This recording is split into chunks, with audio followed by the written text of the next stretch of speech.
ouvindo uma palestra do Joel J. Todo mundo sabe quem é o Joel J, um cara, né, um palestrante aí fodástico, todo mundo adora e tal.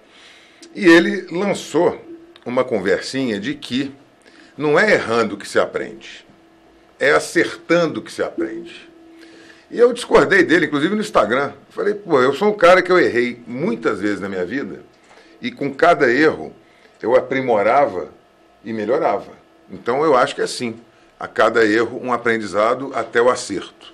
Eu penso isso. Eu quero saber a sua opinião a respeito disso. O assunto é polêmico, deu um bafafá danado no Instagram dele, muita gente discordando. Como assim é acertando que você aprende? Como que você vai acertar de cara? Né? Você não tem que, de repente, o erro não faz parte desse processo?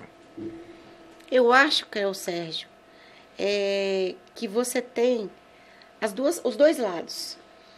Dependendo do assunto, dependendo do problema, a gente estava conversando aqui que na época da pandemia eu fiz muita negociação com inquilinos, proprietários, da seguinte forma: o inquilino voltou, universidade fechada, o proprietário não tinha como receber o aluguel. Ao mesmo tempo, eu mostrei ao proprietário que ele deveria liberar o aluguel, mas o inquilino continuaria pagando o condomínio, o IPTU, porque ele não teria o aluguel para receber, mas pelo menos não teria direito para tirar no bolso. Então, são certas conversas, certos exemplos que a gente tem, que a gente trabalha dessa forma. Eu concordo com você, eu acho que errando a gente cresce e aprende, mas não errando de fazer o errado, de prejudicar o outro. Mas é você observando aonde você falhou. Sim, e tentar melhorar. Nesse sentido, sem dúvida. Porque a partir do momento que a gente estuda constantemente, a gente fala assim, nossa, semana passada eu falei isso com fulano, fui injusto. Eu acho que deveria ter colocado a palavra de outra maneira. Né?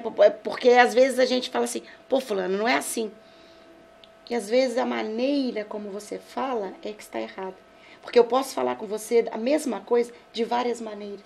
Depende da entonação, depende da forma como a minha postura vai.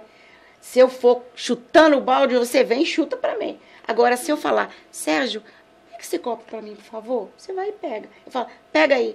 É diferente. Com certeza. Então, eu acho que não é errando, não é acertando que se acerta, que cresce. Mas é a postura que você tem para você contrapor o outro. Eu acho que a maneira como se fala é muito importante. Bacana trazer isso. Você, Dani, que está aí forjando o resultado, que eu estou sabendo, conta aí o que você acha desse lance. Você ficou sabendo desse lance do Joel J? Eu não vi, não, mas eu estou aqui pensando, tentando olhar até como eu conheço muito, inclusive a obra dele, né? A questão é a seguinte, vou olhar como o olhar que talvez ele tenha olhado, que eu não vi o contexto.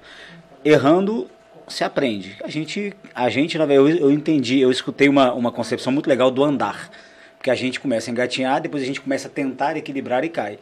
E diz que andar nada mais é do que equilibrar com elegância. Que você só cai o tempo das músicas que você aprende a não tombar. Ah, que maneiro. É muito legal essa visão. Muito legal. Mas, por exemplo, realmente, toda vez que você erra, você precisa olhar de volta, corrigir. Agora, como o Joel é um cara que consome muito livro e tem outros livros, eu entendo que ele pode ter ido pela linha do seguinte, hoje a gente consegue evitar de errar porque menos. Você tem condição de ter acesso, tanto em podcasts, quanto em vídeos, né? Quanto em livros, ao acerto. Né? Eu estou lendo um livro que é do José Salib Neto e do Sandro Magaldi, chamado Estudo de Casos. Excepcional. Eu montei um plano de negócios, basicamente baseado no case da Magazine Luiza, de 2015 para cá. A Luiza é a fundadora da Mulheres do Brasil. Mulheres do Brasil. Então, ou seja, eu peguei aquilo ali, eu nunca passei por aquilo. Então, ou seja, você também aprende de outro jeito, não só errando. Eu também, sempre, muito tempo, falei isso. Só aprende errando. Mas não, a gente também tem como acelerar e não errar. Então, acho que por isso que talvez na minha visão, tá? Ele pode ter falado que isso não faz sentido. Depende muito da forma como... Mas eu acho que foi interessante a sua colocação, porque levantou a polêmica das pessoas realmente questionarem. É isso. Porque a gente não tem que engolir. A gente tem que questionar, a gente tem que, como diz o outro, entra, escuta, confabula, filtra, o que absorve o que te interessa e joga fora o que não. É isso aí. Né? Críticas, elogios, falsos, tudo. Eu acho que tudo tem que passar por uma depuração. Com certeza.